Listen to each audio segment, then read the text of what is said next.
Kama unapata vipele vidogo vidogo vinakuja na kupotea, usichukulie kwamba hiyo hali ni kawaida. Sio kawaida, kwa sababu hiyo ni dalili inayokuonyesha kwamba una maambukizi ya virusi vya HPV. Kwa hiyo usipotezee.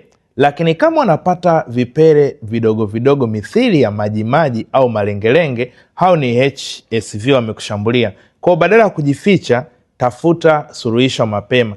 Au kama umekuwa ukipata vidonda vinakuja na kupotea, hiyo ni dalili ambayo inakuonyesha kwamba wewe una maambukizi ya hawa virus. Kwa hiyo usijifiche, tafuta suluhisho mapema. Nipo hapa kwa ajili ya kukusaidia. By the way, kwa muda mrefu nimekuwa nikiwasaidia watu namna ambavyo wanaweza kutatua changamoto hiyo. Kama wewe ni miongoni mwa watu ambao wameona tayari una maambukizi na dalili hizo, hebu chukua namba zangu kwenye profile, tuwasiliane, ni kushauri zaidi namna ambavyo unaweza kutibia changamoto yako.